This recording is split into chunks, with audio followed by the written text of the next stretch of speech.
start my talk with a disclaimer. And that disclaimer is that I've never claimed to be a motivational speaker. Yes, I do speak, but I feel more like a storyteller. Those 2.5 months in the hospital were dreadful. I will not make up stories just to inspire you. I was at the verge of despair. One day, doctor came to me and he said, well, I heard that you wanted to be an artist, but you ended up being a housewife. I have a bad news for you. You won't be able to paint again because your wrist and your arm are so deformed, you won't be able to hold a pen again. And I stayed quiet. Next day, doctor came to me and said, your spine injury is so bad, you won't be able to walk again. I took a deep breath and I said, it's all right. The next day, doctor came to me and said, because of your spine injury and the fixation that you have in your back, you won't be able to give birth to a child again. That day, I was devastated. I still remember, I asked my mother, why me? And that is where I started to question my existence. Why am I even alive? What's the point of living? I cannot walk, I cannot paint, fine, I cannot be a mother. And we have this thing in our heads, being women, that we are incomplete without having children. I am going to be an incomplete woman for the rest of my life. What's the point? People are scared. They think I will get divorced. What is going to happen to me? Why me? Why am I alive? We all try to chase this tunnel. We all do this because we see light in the end of the tunnel, which keeps us going. My dear friends, in my situation, there was a tunnel that I had to roll on, but there was no light. And that is where I realized that the words have the power to heal the soul. My mother said to me, this too shall pass. God has a greater plan for you. I don't know what it is, but He surely has.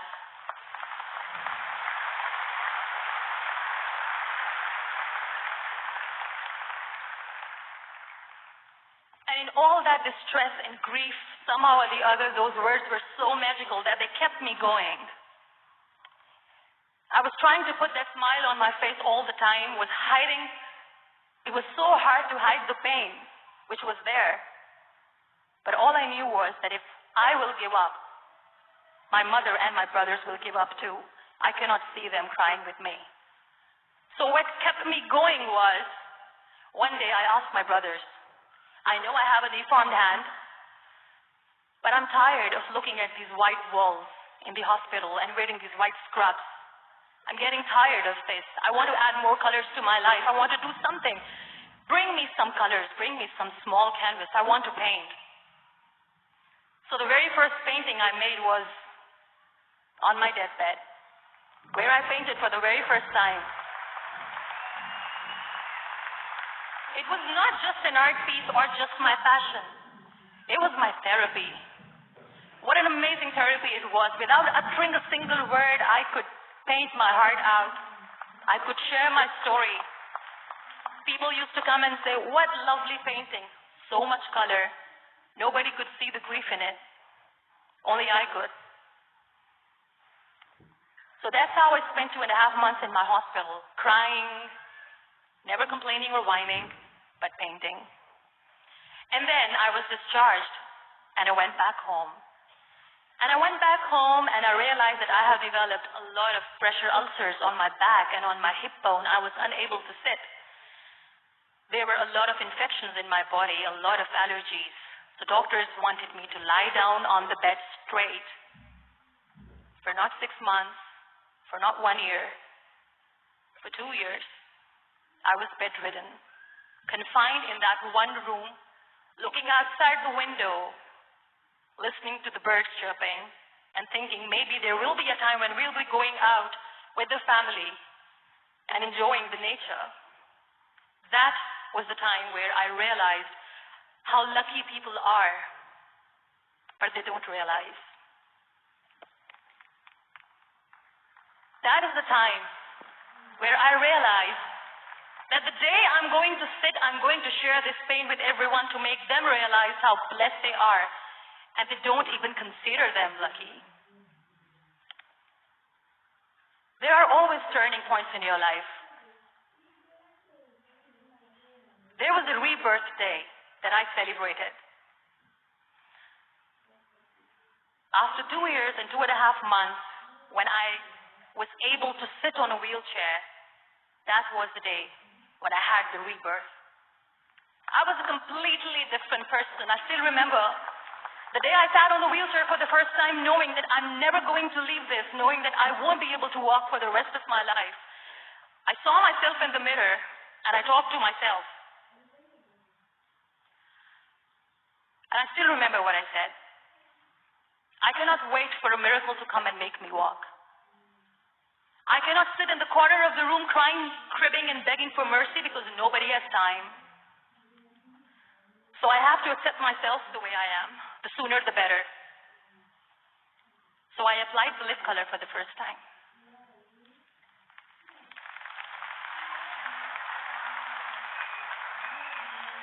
And I erased it. And I cried. And I said, what am I doing? A person on a wheelchair should not do this. What will people say? Clean it up. Put it again. This time I put it for myself. Because I wanted to feel perfect from within.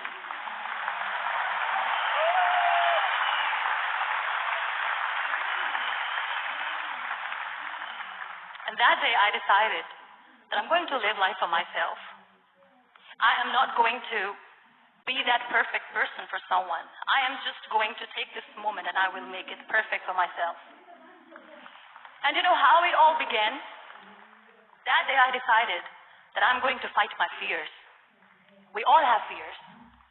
Fear of unknown, fear of known, fear of losing people, fear of losing health, money. We want to excel in career, we want to become famous, we want to get money. We are scared all the time. So I wrote down one by one all those fears. And I decided that I'm going to overcome these fears one at a time. You know what was my biggest fear? Divorce. I couldn't stand this word. I was trying to cling on to this person who didn't want me anymore, but I said no. I have to make it work. But the day I decided that this is nothing but my fear, I liberated myself by setting him free. And I made myself emotionally so strong that the day I got the news that he is getting married, I sent him a text that I'm so happy for you and I wish you all the best. And he knows that I prayed for him today.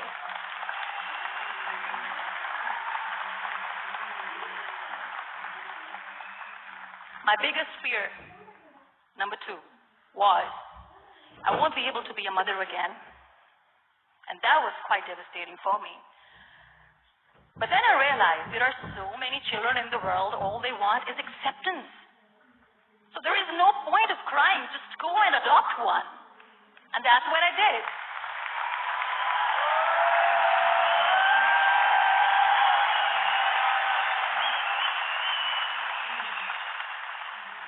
I gave my name in different organizations, different orphanages.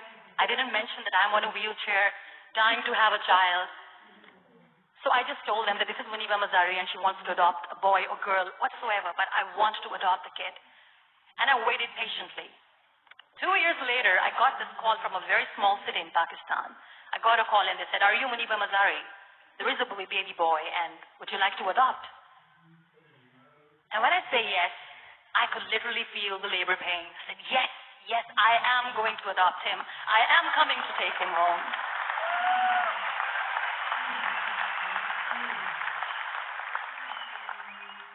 And when I reached there, the man was sitting and he was looking at me from head to toe. And in back of my head, I kept thinking that, oh my God, he's going to say she's on the wheelchair, she doesn't deserve it. How is she going to take care of him? And I looked at him and I said, do not judge me because I'm on the wheelchair. But you know what he said? He said, I know you will be the best mother of this child. You both are lucky to have each other.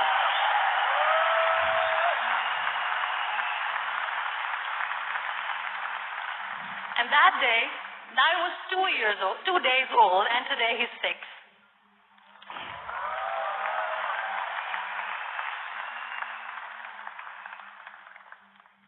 You will be surprised to know another bigger fear that I had in me. It was facing people. I used to hide myself from people. When I was on bed for 2 years, I used to keep the door closed. I used to pretend that I'm not going to meet anyone, tell them that I'm sleeping. You know why? Because I couldn't stand that sympathy that they had for me. They used to treat me like a patient. When I used to smile, they used to look at me and say that, "You're smiling, are you okay?" I was tired of this question being asked, "Are you sick?" Well, a lady yesterday at the airport asked me, "Are you sick?" And I said, "Well, besides the spinal cord injury, I'm fine, I guess."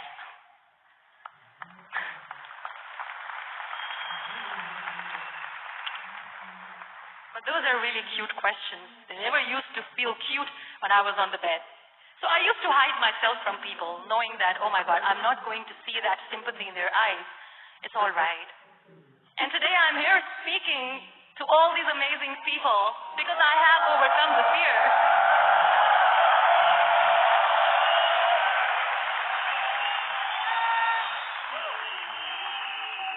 You know, when you end up being on the wheelchair, what's the most painful thing? That's another fear that people on the wheelchair, or the people who are differently able, have in their hearts, but they never share. I'll share that with you. The lack of acceptance. People think that they will not be accepted by the people because we, in the world of perfect people, are imperfect. So I decided that instead of starting an NGO for disability awareness, which I know will not help anyone, I started to appear more in public. I started to paint. I always wanted to. I've done a lot of exhibitions. I'm Pakistan's first wheelchair-bound artist. I've done a lot of modeling campaigns, different campaigns for brands like Tony and Guy. Make you a victim and an emblem of misery and mercy, and will say that, you know what, give polio drops to your children or they'll become like this girl. I decided that I'm going to join the national TV of Pakistan as an anchor person, and I've been doing a lot of shows for the last 3 years.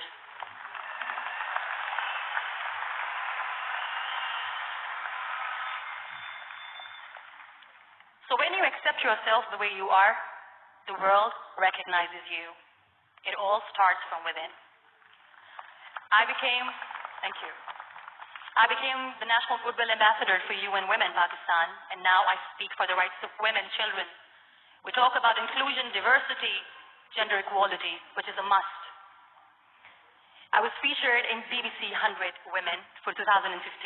I'm one of the Forbes 30 under 30 for 2016. And it all doesn't happen alone. You all are thriving in your careers. You have bigger dreams and aspirations in life. Always remember one thing. On the road to success, there is always we, not me. Do not think that you alone can achieve things. No. There's always another person who is standing behind you, maybe not coming on the forefront, but behind you, praying for you and supporting you. Never lose that person. Never.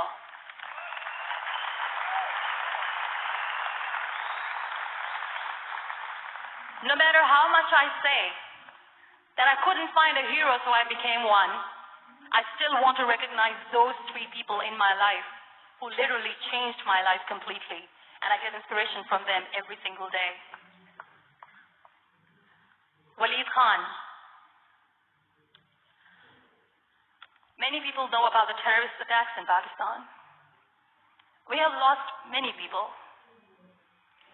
And I'm sharing this with a very heavy heart because we actually have lost a lot of people in this huge turmoil of terrorism. These people are barbarians. They do not see people. They're even worse than animals. They have killed people in mosques. They have killed people in churches, temples, even in schools.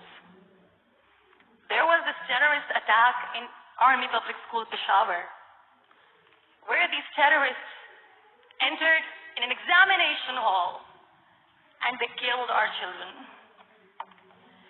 And in that attack, that day, this beautiful boy, Waleed Khan, who was my hero, my real life hero, was the proctor who was taking care of the students, was keeping an eye on the students. Those barbarians shot him 3 times in the face, 5 times on his body, and he fell down.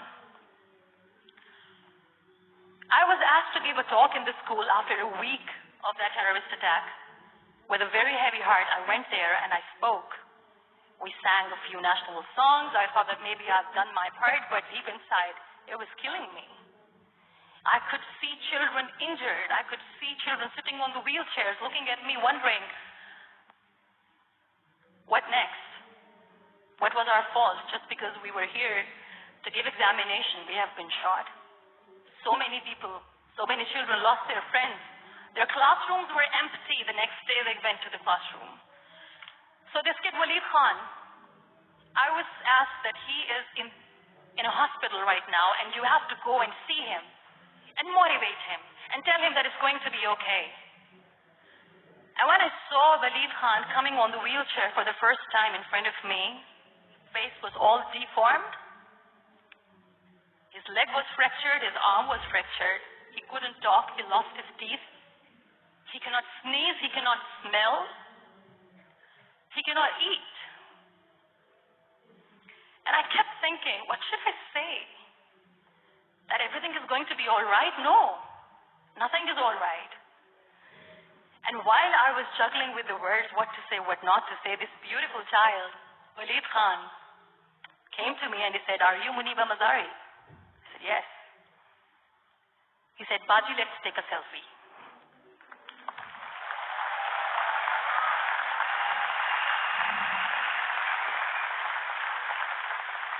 And with that beautiful, toothless smile of Walid Khan, we took that beautiful selfie that I still have with me. I don't share that here because he was in a very bad shape that time. And that is where I realized that when I was thinking too much about his deformities, he's happy with himself. He doesn't even care. Because today he goes in the same school, and when somebody asks him that what happened to your face, why so many scars, you know what he says? "These scars are my medals and I wear them with pride."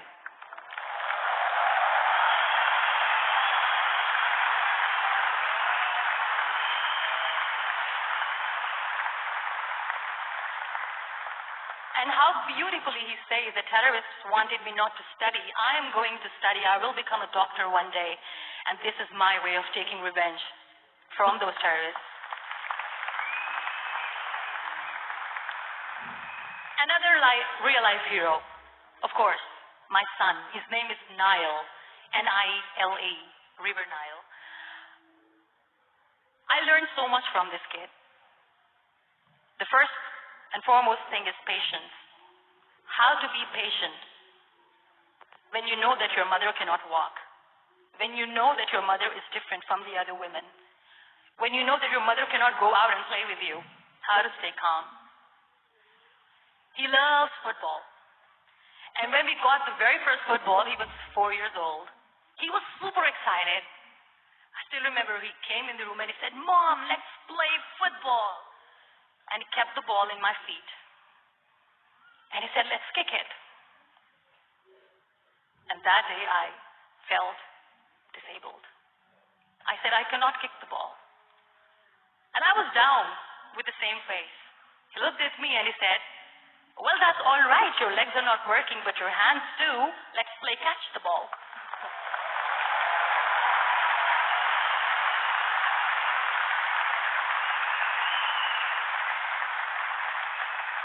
You know what? That day he made me realize that when you think your glass is half empty, come on, your glass is half full. It's all in here and here. Last but not least, the woman who made me realize that heroes have no gender.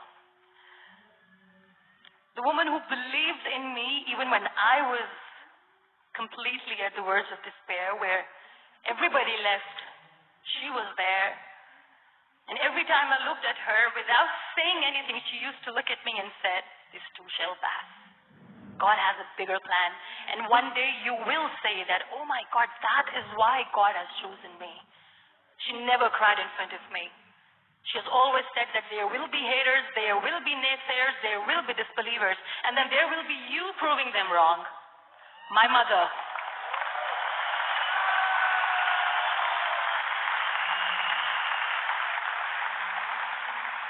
Whatever I am today, I'm nothing without her. I'm nothing without her. Thank you, Mama. I wish you were here. Thank you for making me who I am today.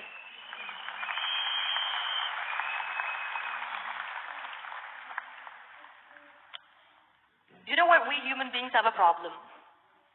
Out of many problems, there is one more, and this is self-created one. We always expect ease from life. We have this amazing fantasy about life. This is how things should work. This is my plan. It should go as per my plan. If that doesn't happen, we give up. So my dear friends, let me tell you one thing. I never wanted to be on the wheelchair. Never thought of being on the wheelchair. I was always aspiring to do bigger things, but had no idea that for that I have to pay the price to be where I am today. It's a very heavy price. This life is a test and a trial, and tests are trials. Are never supposed to be easy. So when you're expecting ease from life, and life gives you lemons, then you make the lemonade, and then do not blame life for that, because you were expecting ease from a trial. Trials make you a stronger, better person. Life is a trial. Every time you realize that.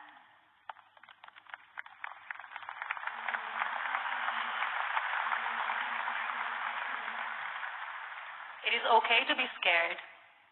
It is okay to cry. Everything is okay, but giving up should not be an option. They always say that failure is not an option. Failure should be an option, because when you fail, you get up, and then you fail, and then you get up, and that keeps you going. That's how humans are strong.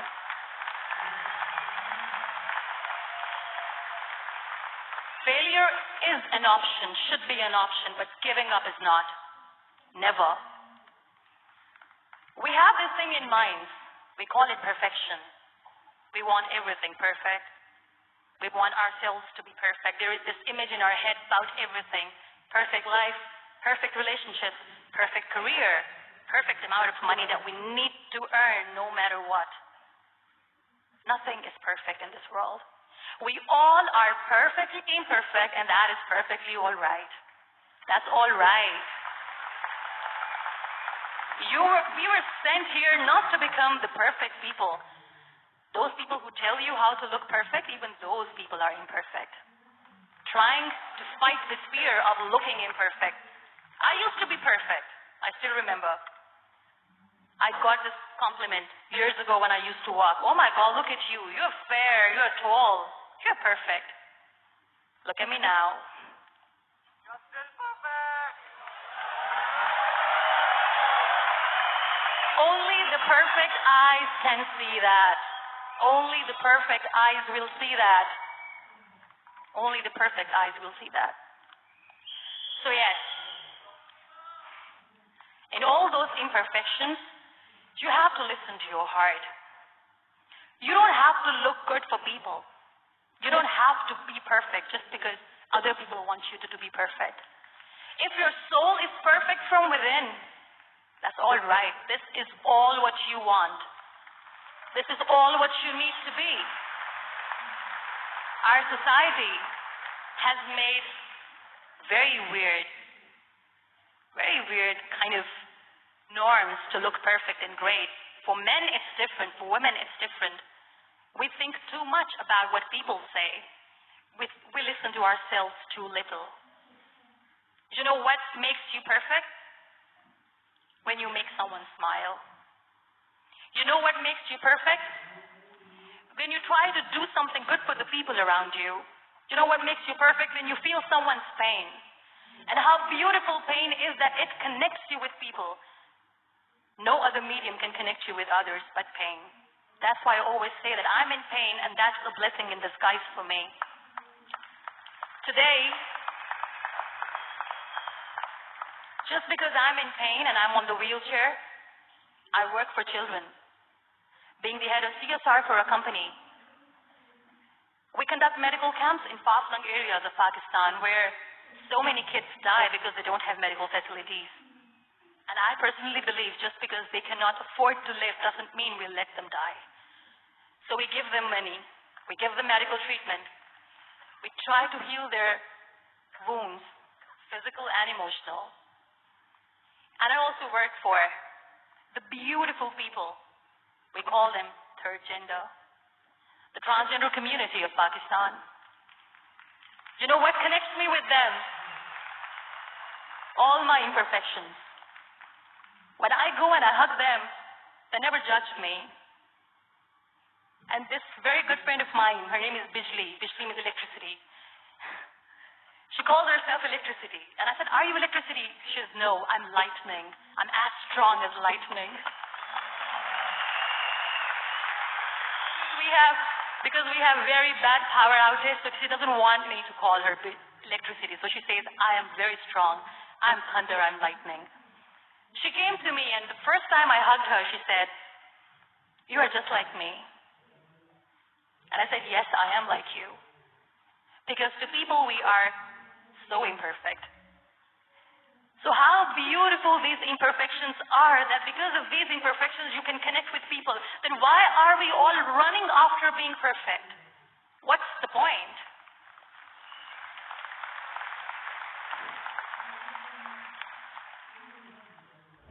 Every time I go in public, I always smile. It's always a big toothy smile on my face, and people ask me, I have stopped worrying about the things that I have lost, the people that I have lost. Things and people who were meant to be with me are with me. And sometimes, somebody's absence makes you a better person. Cherish their absence. It's always a blessing in disguise. I always say that people are so lucky they don't even realize. You must be thinking, okay, you're lucky in what sense? Well, the breath that you just took was a blessing. Embrace it.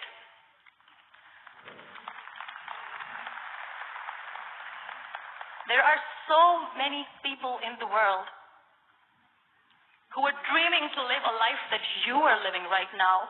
You have no idea. Embrace each and every breath that you are taking. Celebrate your life. Live it. Don't die before your death. We all die.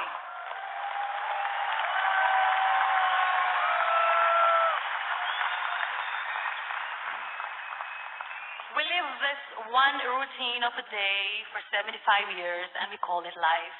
No, that's not life. If you're still thinking why you have been sent here, if you're still juggling with the concept of why you are here, you haven't lived yet. You work hard, you make money, you do it for yourself. That's not life. You go out, you seek for people who need your help, you make their lives better.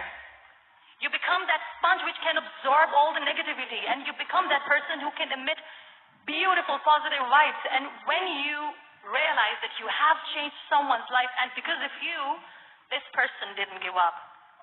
That is the day when you live. Always.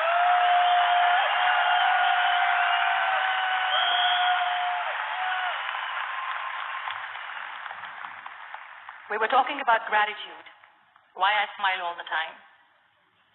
I cry all night when nobody sees me, because I'm a human and I have to keep the balance. And I smile all day because I know that if I will smile, I can make people smile. That keeps me going.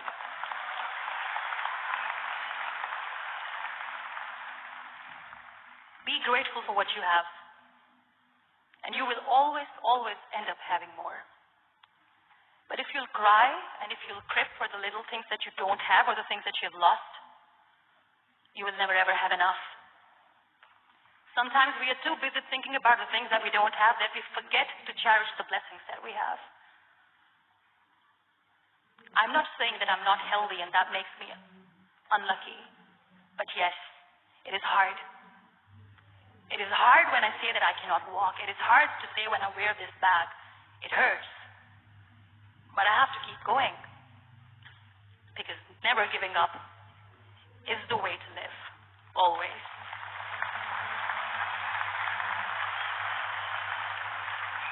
So I'll end my talk on a very short note. Live your life fully. Accept yourself the way you are. Be kind to yourself. Be kind to yourself. I'll repeat, be kind to yourself, and only then you can be kind to others. Love yourself and spread that love. Life will be hard. There will be turmoil. There will be trials, but that will only make you stronger. Never give up. The real happiness doesn't lie in money or success or fame. I have this all. I never wanted this. Real happiness lies in gratitude. So be grateful, be alive, and live every moment. Thank you so